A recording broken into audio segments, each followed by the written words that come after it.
Bienvenue sur Africa 24 pour cette nouvelle édition du QG News. Au sommaire de l'actualité, la Guinée équatoriale entend dynamiser la culture du cacao dans le cadre de sa diversification économique, un secteur délaissé au fil des années au profit des hydrocarbures.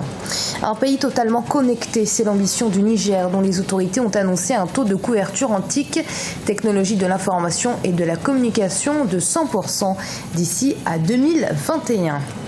Une enseignante camerounaise a créé à Douala une école pour aveugles et malvoyants où elle propose des ouvrages en braille ou en format audio, une initiative visant à pallier au manque d'établissements spécialisés impulsée par les autorités. Mais tout d'abord, reprise des pourparlers interlibyens à Tunis, capitale tunisienne. Le facilitateur de l'ONU, Martin Kobler, a réuni les membres du gouvernement d'union nationale dirigé par le Premier ministre Fayez El-Sarraj et des représentants de l'autorité rivale contrôlée par le général Khalifa Haftar. Il doit tenter de convaincre les parties prenantes au conflit de concrétiser sur le terrain l'accord signé en 2015 au Maroc. Rappelons que depuis la chute de Mouammar Kadhafi en 2011, le pays connaît une crise politique, économique et sécuritaire sans précédent qui met à mal l'ensemble de la sous-région. Jusqu'en 1968, le cacao a été la principale source de devises pour la Guinée équatoriale. Puis avec la découverte du pétrole, la donne a commencé à s'inverser, les autorités concentrant leur attention sur le secteur des hydrocarbures au détriment du cacao.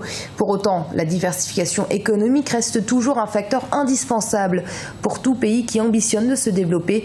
C'est le cas de la Guinée équatoriale qui a donc décidé de dynamiser à nouveau le secteur cacao et d'accroître la production. Reportage en Guinée équatoriale de notre correspondant Léopoldo Enememansou. Après plus de 15 ans de paralysie, la Guinée équatoriale relance la production de cacao dans l'ensemble du pays. À travers le ministère de l'Agriculture, le gouvernement équato-guinéen souhaite relancer la principale source de l'économie du pays dans les années 90. Avec l'exploitation du pétrole en 1994, la production de cacao a considérablement baissé en raison de la centralisation de l'économie nationale dans le secteur pétrolier et le manque de main-d'œuvre. La Guinée équatoriale vivió Avant le boom pétrolier, la Guinée équatoriale vivait principalement du cacao et du bois. Mais malheureusement, ces secteurs ont été abandonnés par le manque de main-d'œuvre, parce que la plupart des agriculteurs de l'époque étaient des Espagnols et surtout des Nigérians. La relance de la production du cacao dans l'ensemble du pays représente une opportunité pour les agriculteurs.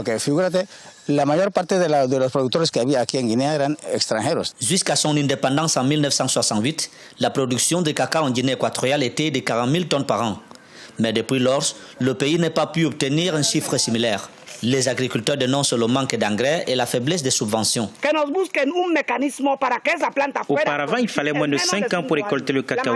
Mais aujourd'hui, nous devons attendre environ 8 ans.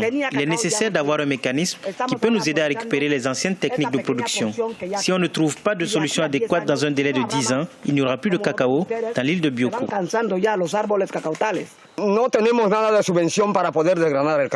La subvention dans le domaine de la production du cacao ne suffit pas. C'est le principal problème et nous aimerions que l'idée de relancer la production du cacao soit une réalité et de même nous souhaitons également que l'Institut de promotion agricole puisse augmenter la subvention.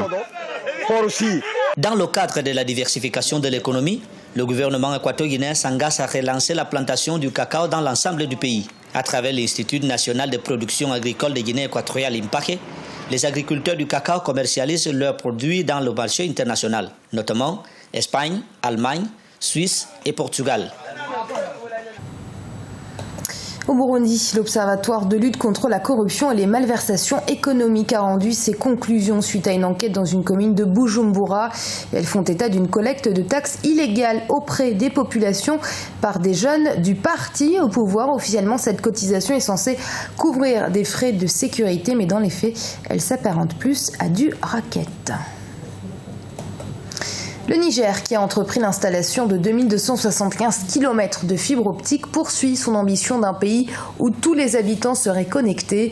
Le gouvernement a dans ce sens clairement annoncé ses intentions. Un taux de couverture en TIC, technologie de l'information et de la communication, de 100% et de pénétration de 70% d'ici à 2021. Reportage de notre correspondant au Niger, Sadou Alizé Mokhtar. Au Niger, Le gouvernement s'engage à porter respectivement à 100% et à 70% le taux de couverture et de pénétration des TIC d'ici 2021. L'analyse des réseaux de télécommunications fixes et mobiles a mis en évidence une très faible couverture en milieu rural pour l'accès aux services téléphoniques fixes et mobiles et une faible pénétration de l'Internet. Un programme d'installation de la fibre optique a été lancé partout dans le pays pour pallier cette situation.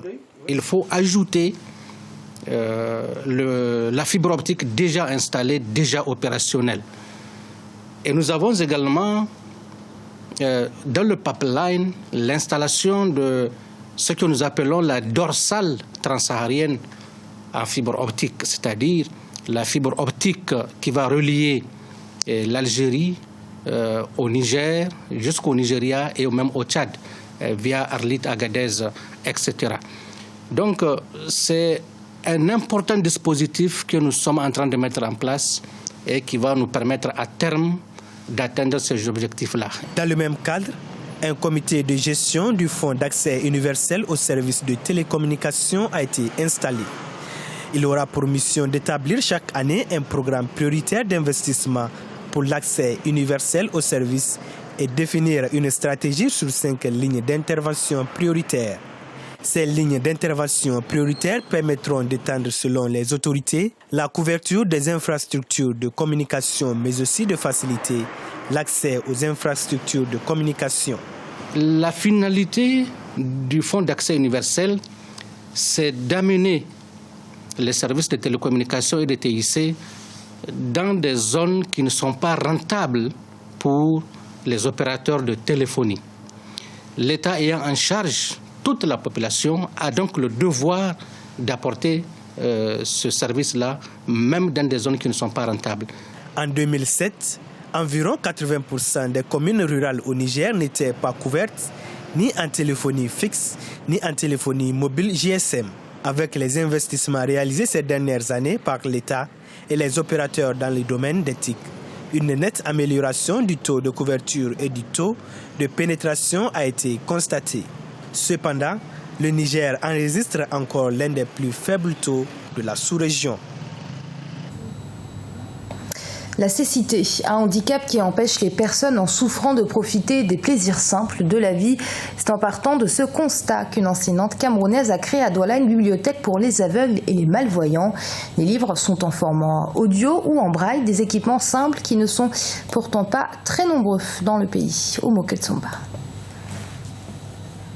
Une bibliothèque spécialisée pour les malvoyants vient d'ouvrir ses portes à Douala au Cameroun. Objectif, apporter de l'espoir aux jeunes et aux personnes du troisième âge victimes de problèmes visuels. Ce centre de lecture numérique est doté d'une salle informatique avec des logiciels adaptés pour malvoyants et une importante collection d'ouvrages en braille. La bibliothèque dispose d'une capacité de 30 machines et de plus de 4000 livres. L'accès à la lecture se fait à des coûts relativement bas, parfois gratuits.